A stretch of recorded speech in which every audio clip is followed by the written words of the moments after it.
Good evening, everyone, and welcome to my latest video. Before I get started, I'd like to just give a little disclaimer. The flu has hit my family recently, just like it's probably hit some member of yours. I am currently fighting off the second iteration for me, so if my voice is a little scratchy or if I cough a little bit, I would apologize, but this is something that I've been working on for a bit, and I wanted to get it out. If you've been following my videos, you know that they're typically political in nature when it comes around to Grovetown, and this one is no different. In that vein, there is some political orientation to it, but it's going to be a little bit different from my other videos in that I want to share a story with you tonight. And it starts with, once upon a time, there was an article. Now, if you look, this is an article from July of 2015 when our current mayor, Gary Jones, announced his run for mayor. Now, if you're interested enough to watch this video, you know full well what the circumstances were around that. There's no need to rehash that. But I'm willing to bet that when you sat there in July of 2015 and you looked at that article, you had no idea of the trip that we were going to go on, starting with that, with Gary running on claiming of misuse of taxpayers' funds and lack of transparency, on him winning, on him fighting to get audits. You had no way of knowing that it was going to come to it, and it kept building and it kept going all the way up to our city council meeting last Monday night, when the results of the forensic audit that has taken, 2 years, were finally going to be revealed. Now, we already knew that Vicki had pled guilty in court. She took a plea bargain. But there were those that argued that, well, a plea bargain, maybe she did that just to avoid being railroaded or whatnot. But here was the results of the forensic audit. And the big question on everybody's mind was there money really missing from our city? And the answer is yes. The documents and information reviewed and interviewed, the document information reviewed and interviews conducted by our team during the court's examination for the period, 15-month period, indicated that $381,607.27 of cash receipts received by the city of Grovetown were not deposited into the banking accounts. And there it was. For the 15-month period that they did audit for, because it was only a 15-month period, they had discovered almost $400,000 missing. $400,000.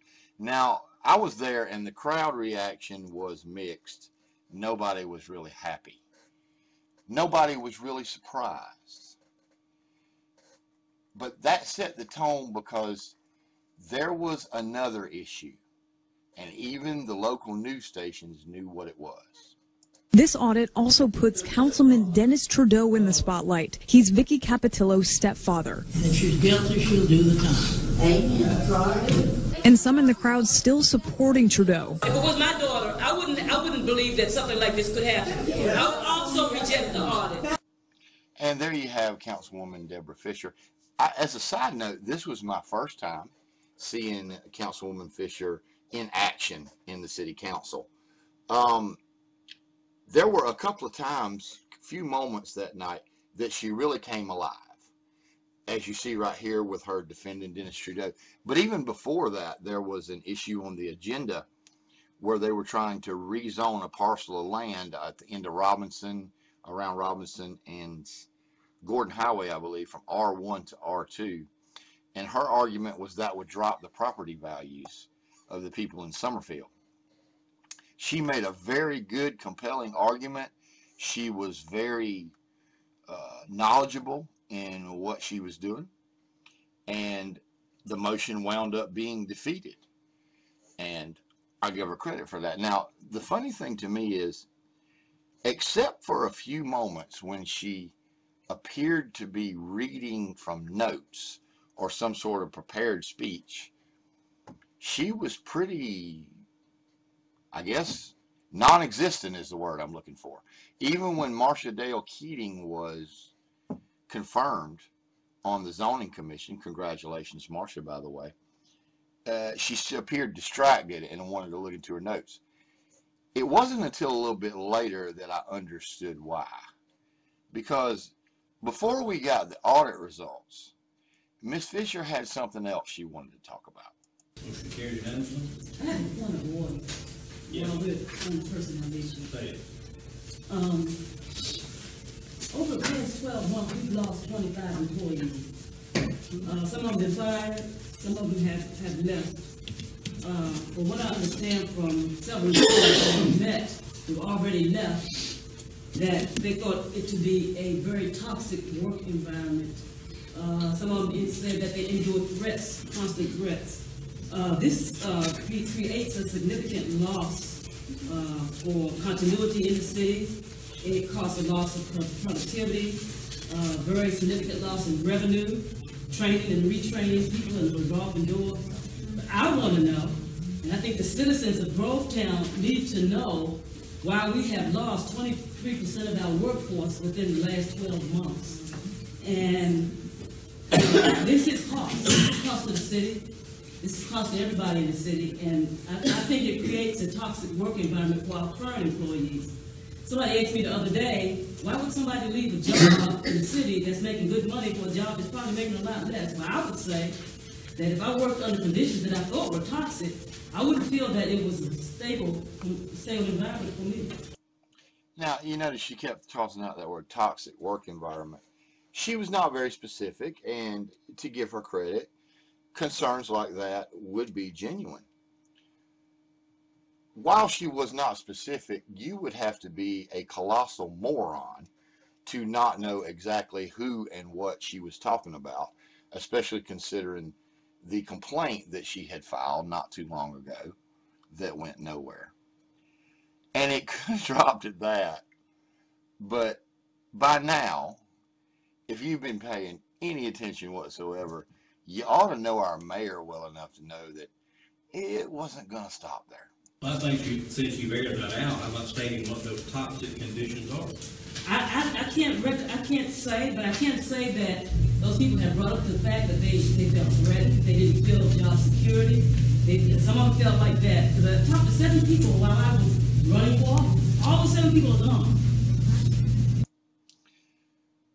And there it is. She still did not want to get into specifics, but again, you know our mayor. And they were saying that they were felt threatened. They were saying things like that. They were what? They felt threatened. They weren't. Someone said they weren't threatened. Someone said they were already looking for jobs. They were sorry, ma'am. I don't want to talk to you because I really don't work for the city because I'm looking for a job. But surely you asked them who they were threatened by. well, yes, I did. And who was that? I didn't want to say that. But they said they were threatened by you. Okay. And yes, the crowd reaction was, to be fair, there were some who did not find it humorous. But to me, it was a pretty obvious attempt to divert some of the attention to Mayor Jones and to grandstand a little bit. Now, I understand that Miss Fisher is new on the city council, and she has run with her own agenda. I'm pretty sure we all know what that is. Mayor Jones, of course, had a response to this. I have directors seated in this room today. Have any of your employees, city administrator, any of these employees come to you under those conditions, brought to your attention? Not to me. Are you aware of any?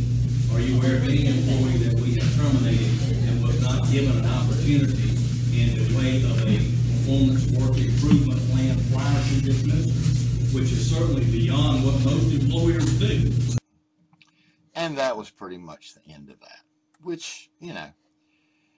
Now, as I said, that all happened before the results of the audit were given. And when they were, that brought attention right back to the topic at hand.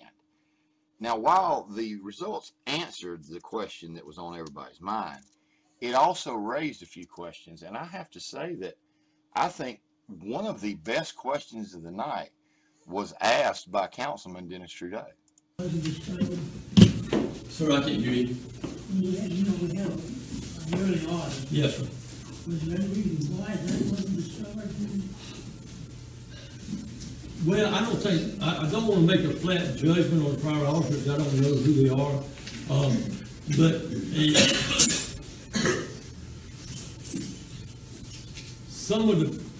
a lot of things we found should have been discovered. A lot of the things that they found should have been discovered. So that was a very good question. A very good question. We have a yearly audit. Every year, there's a CPA firm that audits the city's financial statements. And nothing like this had ever come up. Now, to be fair,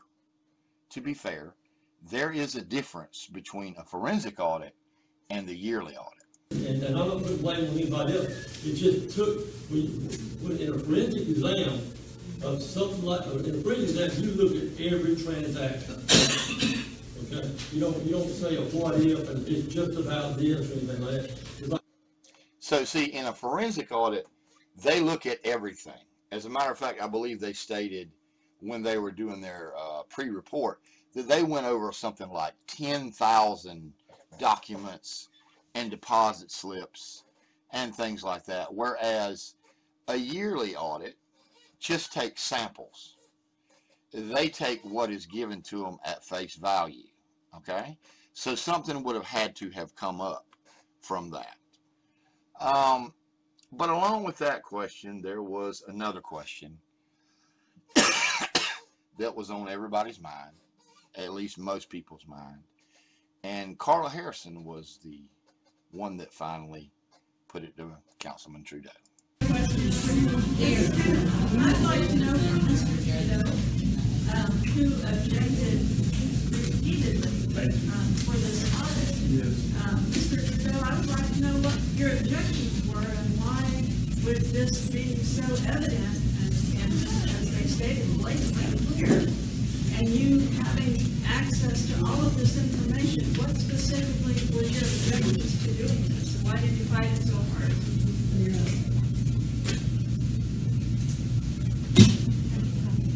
Did you get her? So I asked because you specifically objected to this forensic audit numerous times. There was quite the fight about it. And I would like to know how you feel about this now that they're showing. It was pretty blatantly clear that it needed to happen, yet you were very, very vocal about it not being necessary. So I'm confused as to where you see trying to answer it this way. When she was charged with the embezzlement and crime, I asked my daughter, one client, I said, I want to know the truth. Have you stolen any money from the city? And she said no. I believed her. And then we went on and got deeper and deeper. I asked her again. I said, Vicki, I want you to tell me the truth. Have you stolen any money from this city? She said no. Then about a month or two later, I find out that they offered her the plea bargain, I believe what it is, and she accepted it. So I asked her, I said, why did you accept the plea bargain when you've been telling me you were innocent? Now she's my stepdaughter, and I love her. And I'm sorry what happened. But she's going to jail. Right, as she should. And I understand that's difficult for you. And I now don't when mean to you discount have a that. child that you bring up and try to teach her the right things, and that's what she does. And I understand that. I noticed that in that last report that there's a lot of things working late at night. And I'd ask her, what are you doing? If you can't do your job during the day, you need some more help or what? And she told me she's getting ready for an audit. I rest my case. But I guess what I'm asking, sir, is did you not see this information? No. Okay. They're not like Now, I have been a very vocal critic of Mr. Trudeau. We all know how hard he fought against the audit being done. We know that after saying that we couldn't afford the audit, he then turned around and tried to hire a private attorney through a special secret meeting of the council to investigate Mayor Jones, and a lot of people took that as retaliation. While I have been a critic of Mr. Trudeau, I have to state very plainly, I was sitting in the second row almost directly in front of him when he gave that answer, and when he was moved almost to tears. And in my opinion, that was some of the most genuine sorrow and regret that I have ever seen. Now, I do not know what his involvement may or may not have been, what his knowledge may or may not have been. But one thing that I can state plainly is that when he said he was sorry about it, I absolutely believed him. To interject and say that nobody could see this until we now have the outcome. Because I was also, point of order. I was also in disbelief. A lot of people were in disbelief, but nobody knew this until now that we stand here. And there you have Deborah Fisher summing up the argument. Nobody knew. Dennis was questioning his stepdaughter after it came out. He was believing her. Nobody there knew. There was one other question that was asked that I thought was pretty pertinent. Excuse me, sir. On the previous slide you showed where the inconsistencies showed up, you said it was a red flag and people should have noticed that. Other than the city clerk, who would have been able to notice those discrepancies right there? Will they be city council members, city employees? Who would be able to see those discrepancies? And that was an excellent question. I thought. It was a great question. Who would know? If you read the job descriptions of the city clerk, what you'll find is because we have a part-time city council and because we have a part-time mayor, the city clerk is pretty much the de facto drill sergeant in the city hall office. Virtually everything goes through her in day-to-day operations. And as we came to find out, that was the way it was done here. About the only person that would have been around that Vicky would have to answer to, that would be able to ask any questions and do any sort of investigation, unless one of the council members got suspicious and started investigating, would have been the city manager, Shirley Beasley. But if she did not know what to look for, then there would be no way to discover it. So, despite a few more little bits of discussion, that was pretty much where we wound up Monday night with the meeting. And like I said, you know, Trudeau was very, very believable in his sorrow, and Miss Fisher was very, very adamant in her defense of him, and the fact that nobody knew up to this point. And that would have been good enough. Except when I was at the city council meeting Monday night, there was something that I had already been working on for quite some time. I was actually overdue in getting it out, having gotten the flu, and then other things came about, slowed me down. And then when I found out that the results of the forensic audit were going to be revealed, I wanted to wait and see what those would be and see what the audience reactions would be, what kind of statements we would get from city council. But there was a project that I was working on. You may remember that at the beginning of this video, I told you I wanted to share a story with you.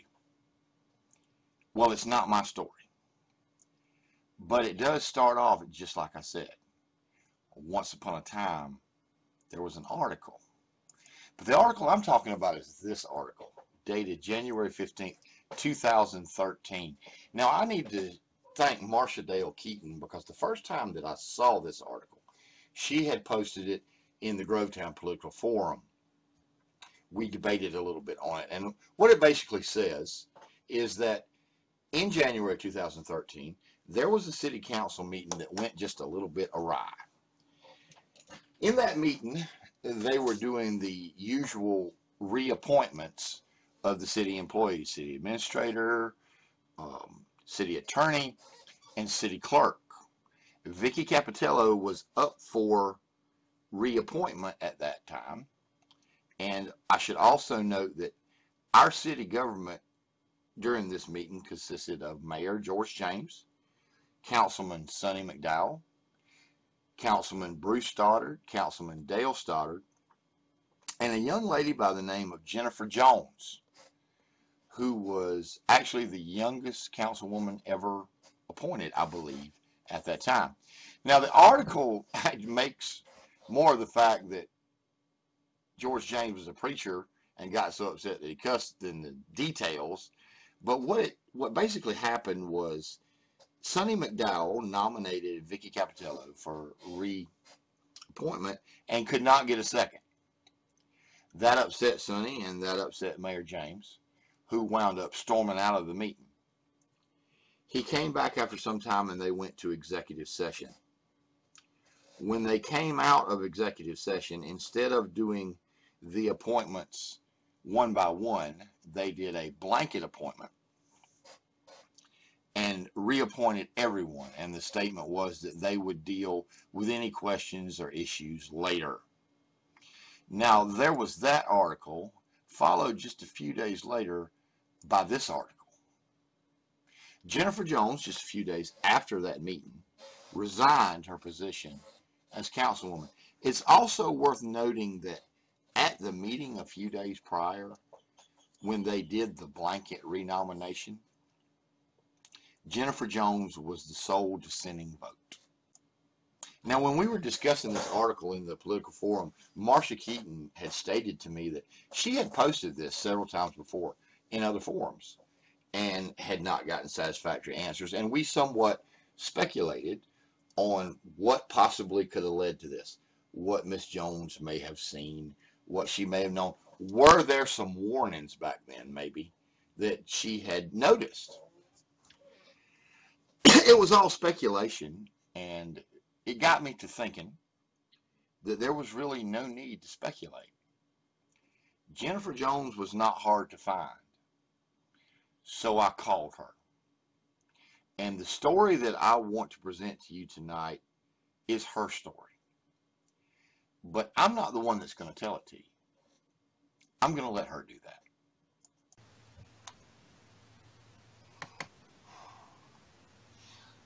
Okay, and I'm sitting here with Miss Jennifer Jones, former councilwoman for Grovetown. Miss Jones has very graciously agreed to speak with me here on video, and she has indicated to me that she has no problem whatsoever with me putting this video out. Is that right, Miss Jones? That's correct. Well, thank you for being here. As you know, and I'll just go ahead and say this for record, this is the second time we did this interview because your genius interviewer messed up the sound on the first one. So mea culpa on that. I appreciate you being nice enough to let us do this again.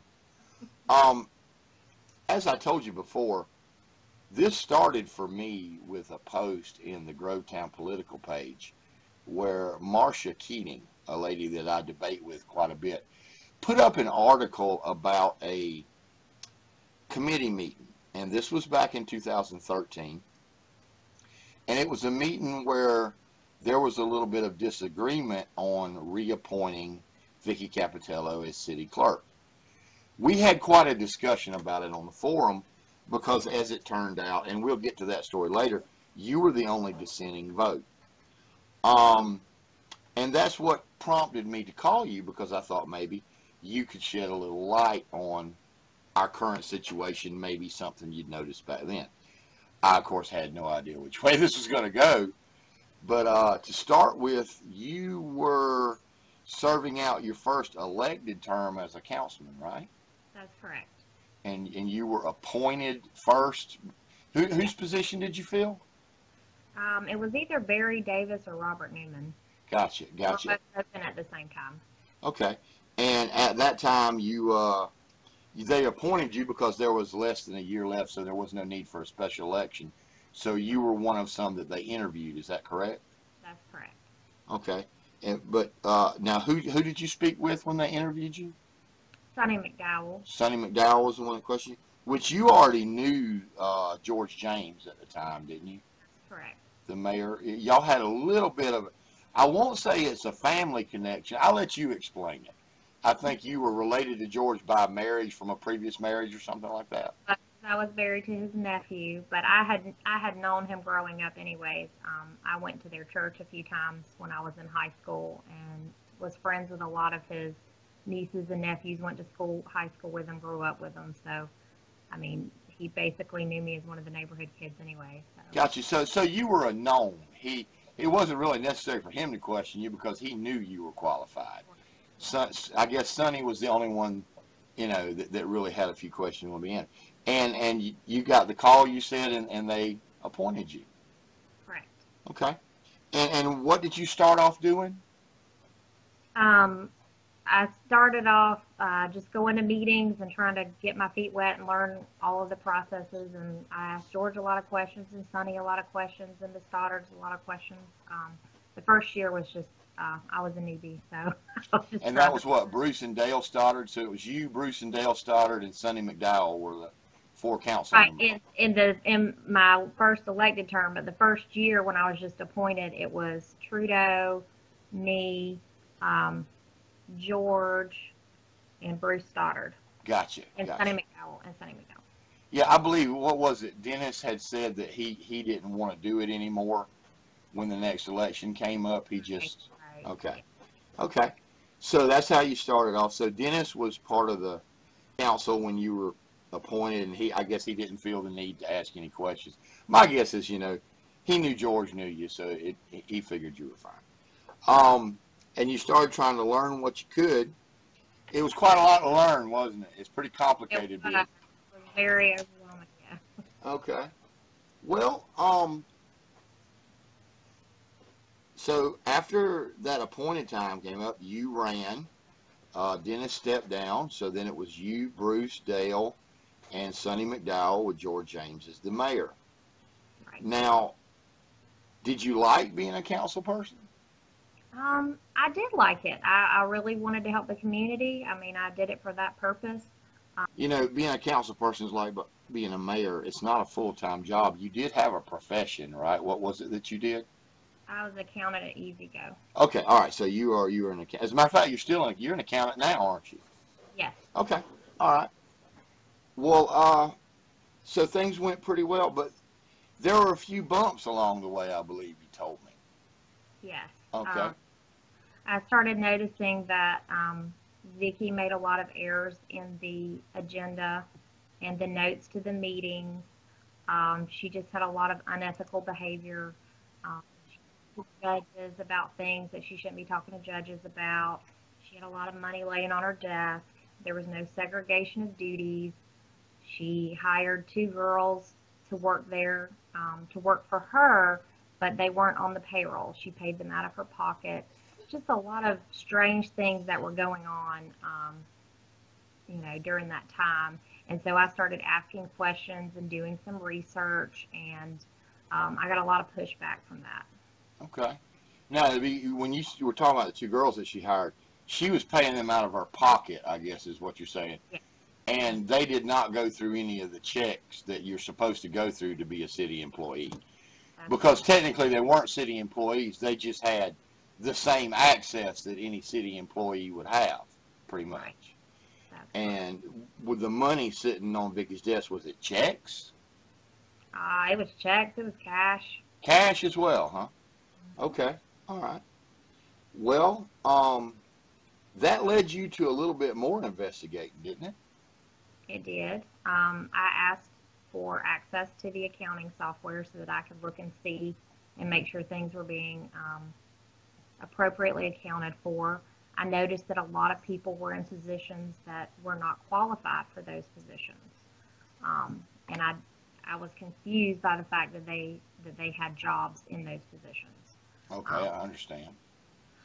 So I wanted to look at the books to make sure things were being done appropriately. And the more and more I did, more and more I found things that just didn't look right. And I started asking questions, and then not too long after, I got my access taken away.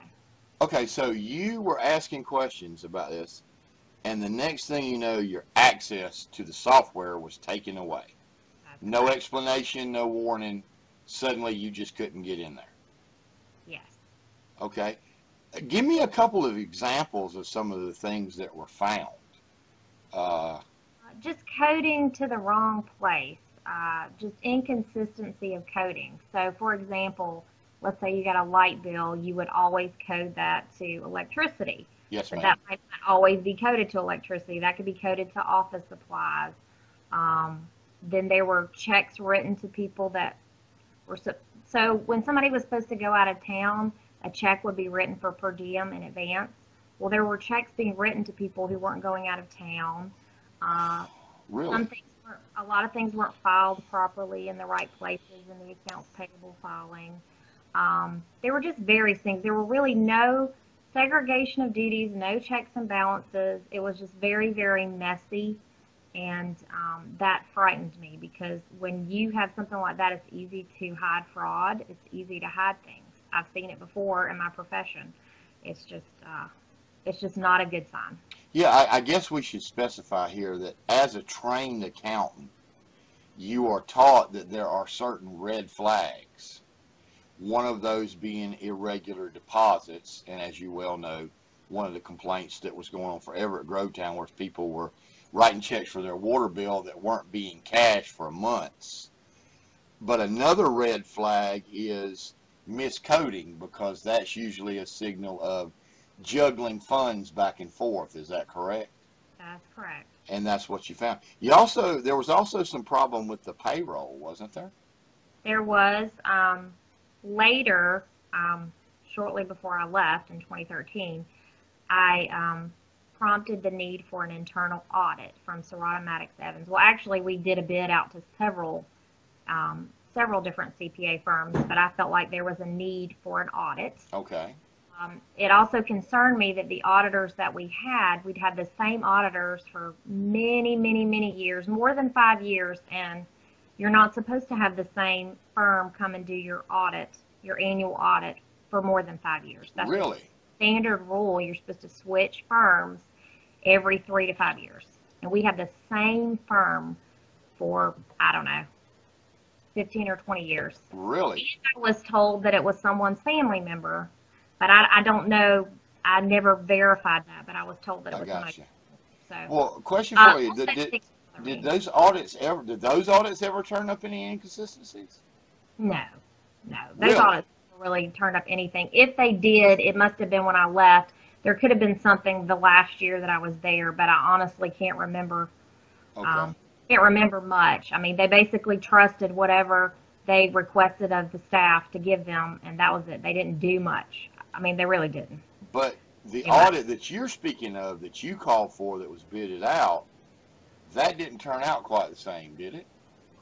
No, it didn't. That was an internal audit, and they found a lot of things wrong. They said there were no segregation of duties. There were some issues in the payroll. I specifically requested that they pull some checks from Vicky's payroll because she was paying herself. I mean, she was doing all the payroll, and she paid herself, which you should never, ever, ever do. Yes. Someone else should have been doing her check instead of her. But they did find inconsistencies in her check and her benefits. She had the wrong amount of benefits coming out on one of the checks, and then another one of the checks, she had the wrong amount paying herself the wrong amount. I mean, it wasn't a significant amount, but it was still not the right amount. And to me, that still bothered me. The fact that they pulled maybe 2 of her checks and both of them were wrong.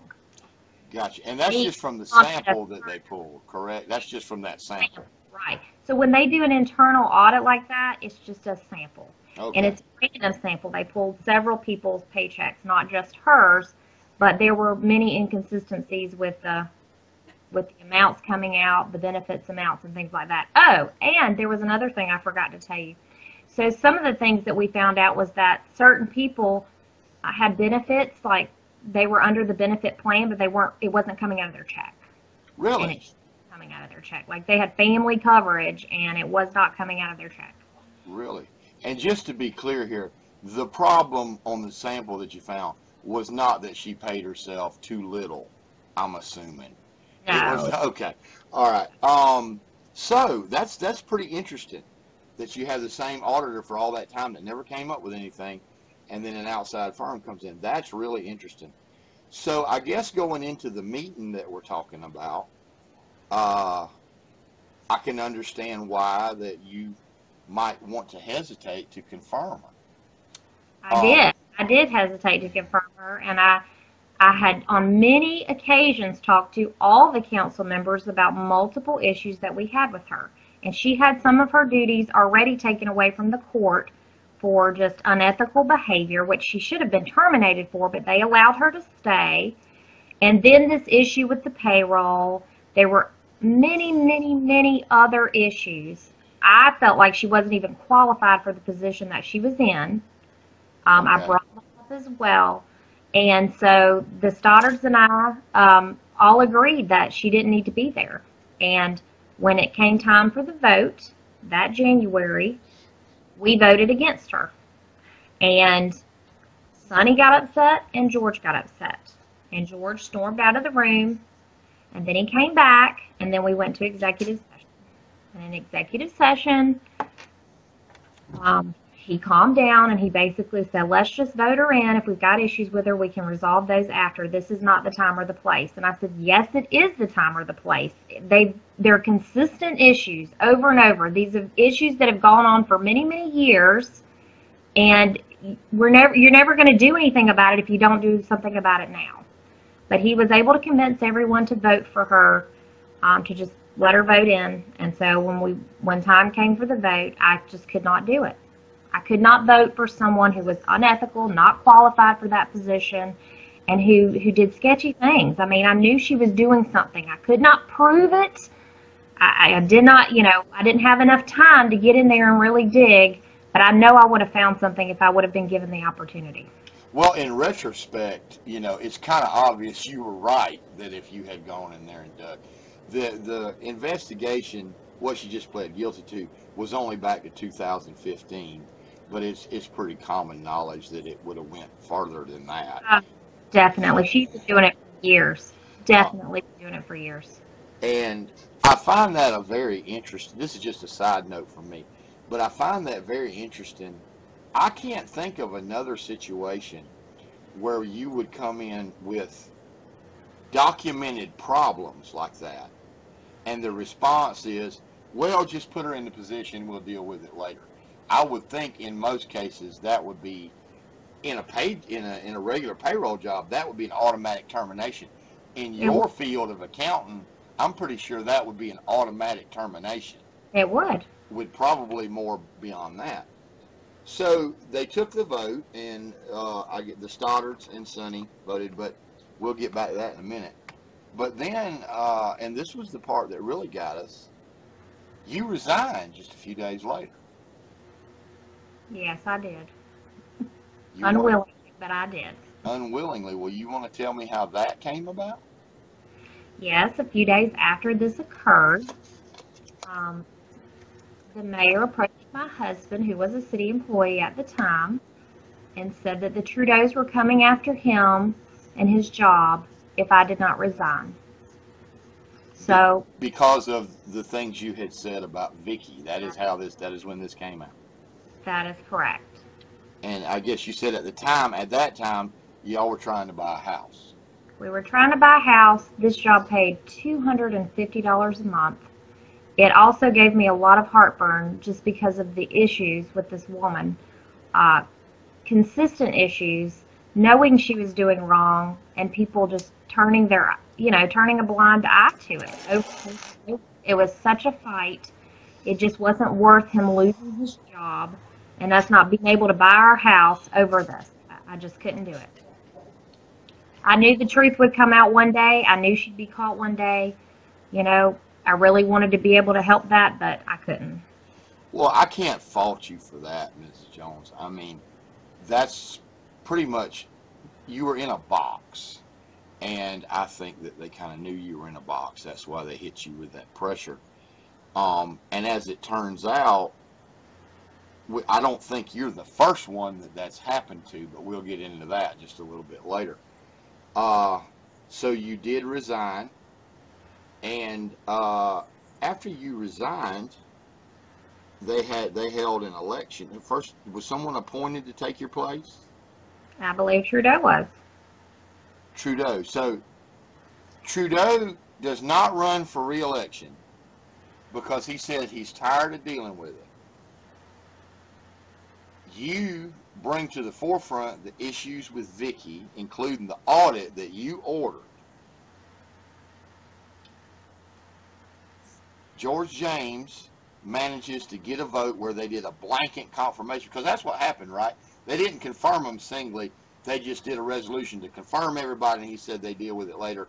And then a couple of days later, he says, you have to go. And on the heels of that, Dennis Trudeau comes in to take over your seat. And Vicky got all her stuff back. What do you mean by she got all her stuff back? She had some court duties removed when I was there because I pitched a fit because she was doing unethical things, talking to the judges when she shouldn't about certain things. And she had some court duties removed. But as soon as I left, she got them right back. Really? Which goes to prove exactly what I said, that nothing was going to be done.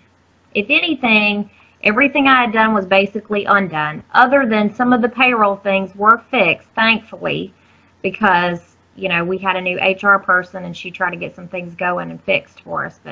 And the audit, you know, presented a report that said, you need to do this, you need to do this, you need to do this. And I said, okay, let's get started on that. We need to do that. So thankfully, they did put some of those things in place, but well, since we spoke yesterday, I just thought I'd let you know this. I have verified that up until the time she was gone, when she left, the payroll, the thing where you had to have two people to sign the payroll checks, that was still in place. yeah. Now, whether or not it was gone for a while before the last couple of years, I have no idea.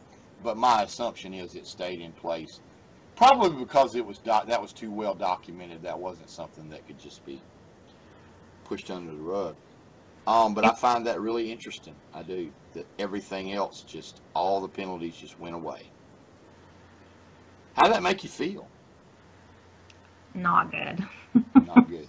I was already cringing anyways, just being an accountant and seeing how unorganized and in disarray the books were. I mean, they were just in total disarray. I just don't understand how it went that long without having an accountant in there, somebody to clean up those books. I don't understand. I don't know how it passed the governmental audit every year either. I know that a governmental audit, because I've done one before, I've been an auditor before, you know, is a high-level view, but you check for certain things, and it just, I just don't know how things, I just don't know how it was continually running the way that it was. Well, you know, we've also had some other discussions about this on the forum. I've learned more about how our city government works in the last 2 years than I have in the other 48 years of my life in any city I've lived in. But it turns out that since we have a part-time mayor, if you read the duties of each employee, day-to-day office business, the city clerk is pretty much the de facto drill sergeant. That is the person to whom everybody in the office answers to day to day. Everything goes through her, and the only person that she answers to that would be there day to day would be like a city administrator. Now, I think we had one of those during her time, didn't we? We did. And that was Miss Beasley? It was. Now, at the time that Miss Beasley was put in place, that job actually technically did not exist in the Grovetown ordinance. I think that they recently actually had to pass a resolution to create that job title. I believe she was called something else. But she wasn't the only one that was up for that position, was she? No, there was someone else that had interviewed. I don't know how many people interviewed. I do know, and Bruce could tell you better, but I do know that there was someone that was very qualified for that position, that should have gotten that position, but I think they were within a few $1,000s off of what the city wanted to pay them. So they just put Shirley in that position, even though Shirley was not qualified for that position at all. Nothing against her. It wasn't her fault. but she was not qualified for that position and never should have been put in that position. I got you. Now, this is the guy you're talking about. He was degreed and everything, right? This was his line of work. Yes. Eminently qualified, and Miss Beasley was not. She And I would agree with you on that. If anything, I'm sorry. Go ahead. I'm sorry, she was a water clerk. She worked at the water department. Gotcha. If anything, the only problem with Miss Beasley would be that, unlike the other applicant, she wouldn't know what to look for. Mm-mm. And but they wound up giving her almost the same salary and even the car allowance, didn't they? That's correct. I also tried to get them to send her to training. She did not want to go to training, and they really did not want to send her to training. Really? Even though I repeatedly said, if you're going to leave her in this position and she's not qualified, then send her to class and teach her how to do this job. But they didn't do that. They did not do that. And yes, she got a car allowance, and she didn't go to any county meetings. She went to the once a month meeting. That's it. But all this was considered pretty much normal. And when you said something about it, it was like, let it go. Yes. Let it go, let it go, let it go. Leave it alone. We'll fight that battle another day. I mean, everything was like that. It was so hard to get anything done. It was very, very frustrating that nobody cared enough to want to do things correctly. And everybody wanted to go very slow. And I know in government things are slow, but some things don't have to be slow. Giving someone a car allowance that does absolutely nothing to deserve a car allowance, it wasn't like she was going all over town. She went to the post office. That was it. Maybe the bank, which was across the street. That was when Regions was right across the street, Right. where the DMV is now. Okay. I mean, even if the bank was in Augusta, it did not warrant a car allowance. The reason the guy asked for a car allowance was because he was going to go to all kinds of meetings all over the place. I mean, because ongoing training is one of the job prescriptions, I would think. For that, there's always things changing. There's always new things coming out. And if you're going to be effective in your position, you need to be familiar with that, I would assume. right. Much like they do with law enforcement or any other government position. Right, and let's be clear, she probably went from getting paid $30,000 a year to getting paid $80-something thousand a year. That's just not right. That's not right, especially not being qualified for it. I'm sorry, that's just not right. No, but you know what? I can understand why you probably wouldn't want to make waves, because you wouldn't want to lose a job like that. You know, it's not like you where you were getting paid $250 a month. That was her living. Exactly, and I'm not knocking her at all. I think she's the sweetest person she can be, but that was not the right fit for her, and she never should have been put in that position. Who put her in that position? That was Mr. To my Trudeau. knowledge, it was Trudeau. Yes, it was. Yeah, according to the newspaper articles, that was an appointment by Trudeau. Actually, that for a position that didn't exist, but we'll get on that later. I just wanted to ask you, during the time you were a council member and you were noticing all these things, you said you talked to people, you talked to George James. I'm sure you talked to the other council members. I did. Were there any of the other council members that kind of shared your concerns? Yes. Both of the Stoddards shared my concerns. Bruce and Dale Stoddard? Bruce and Dale Stoddard did. And I think Bruce had actually noticed a few things himself before you got there, didn't he? That's right, he did. Okay. Well, that is interesting. I guess y'all didn't have much of a conversation on that. And I'm not really going to get into that, because we're not really going to go on you saying what Bruce told you. If Mr. Stoddard has something to say, we'll give him a chance to say it himself. So that's the best way to handle that. But I find that very interesting. Well, I wanted to tell you, thank you for coming forward now and saying all this. It's like I told you when I first called you. I know I called you out of the blue, but it was basically just out of curiosity.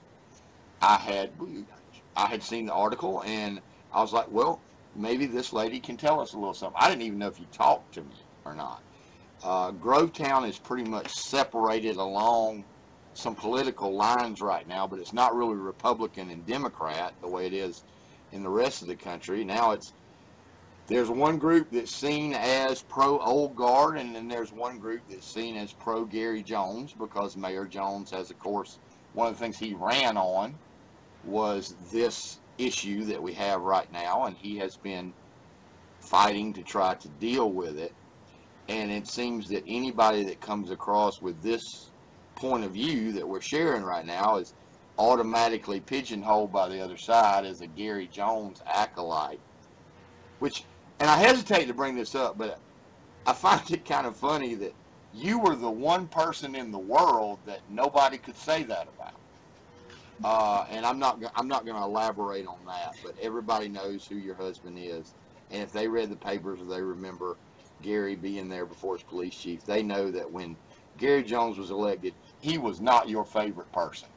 I know that y'all have dealt with that and y'all are fine now, but Yeah. it would be just to say, it would be safe to say that nobody could ever accuse you of being a Gary Jones yes man, could they? That's correct. Um, But I am glad that he's fighting this. I'm glad that somebody is. yes, I'm glad that he's standing up for what's right. I imagine you have waited quite a while to see this come out, because this affected you pretty bad, didn't it? It did. It did. It really did. You know, and one of the things that I knew is for you to have saved some of those documents that you did, you know, whatever ones you have left, and we'll talk about that later, but that's a long time to hold on to something. So there must have been something in you that said, this is going to come out one day. I knew it would have to come out one day. It would have to. I knew she was doing something sneaky.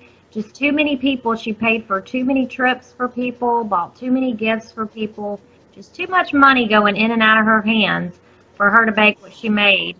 It just didn't make any sense. And then I guess coupled with the inconsistencies that you were able to find in just the little time that you were able to look, that kind of let you know right then.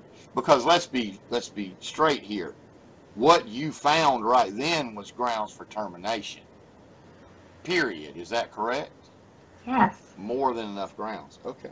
More than enough grounds. I had a list of 18 items that I went into that meeting with to not vote her in.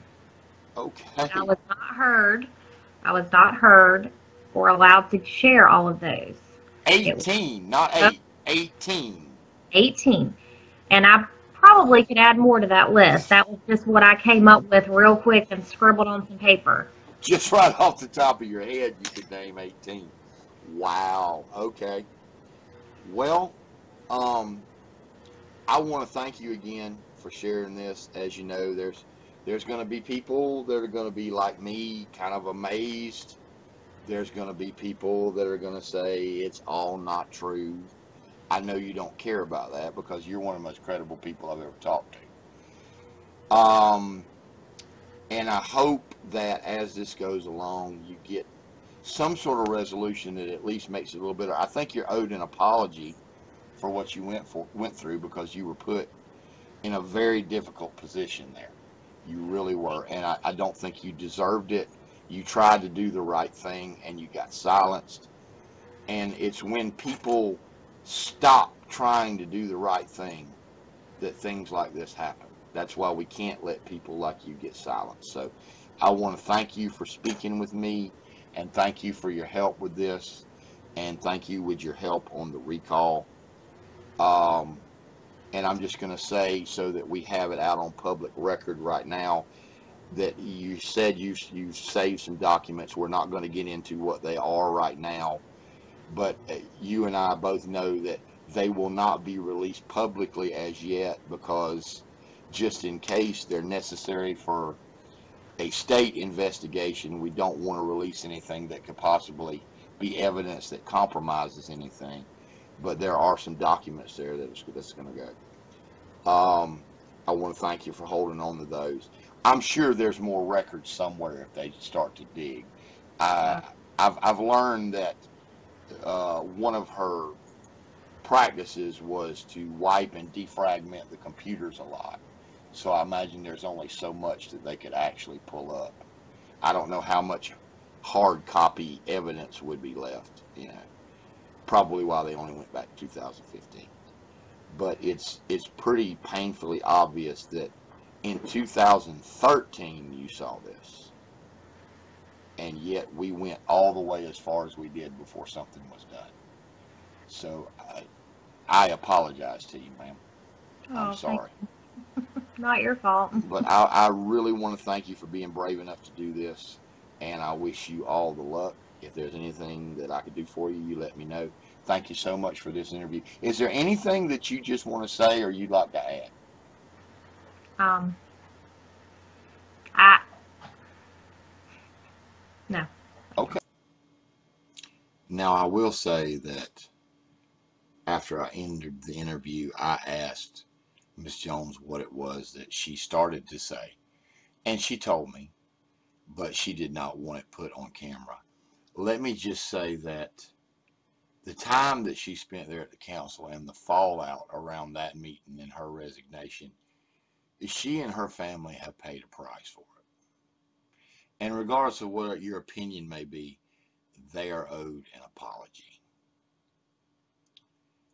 Now, I know this video has run pretty long. I only have a couple of more things that I want to talk about.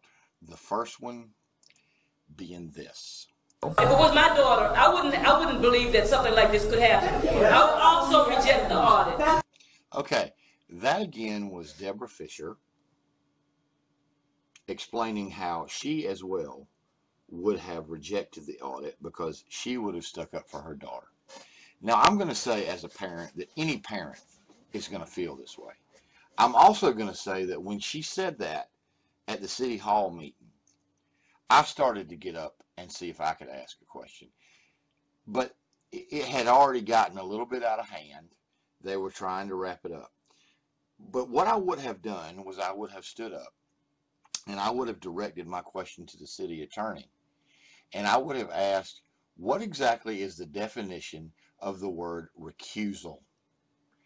Now, Ms. Fisher, while your feelings may be understandable, what you have just expressed is the exact reason why we have recusal. Recusal is when you have feelings, entanglements, business dealings, or relations that may make you not be able to be objective in a situation and perform your duties in an objective manner that are best befitting the city. Now, I had somebody come up to me after the meeting, and they didn't really care for me very much. And what they told me is that they basically stay away from my posts because I'm known for attacking people.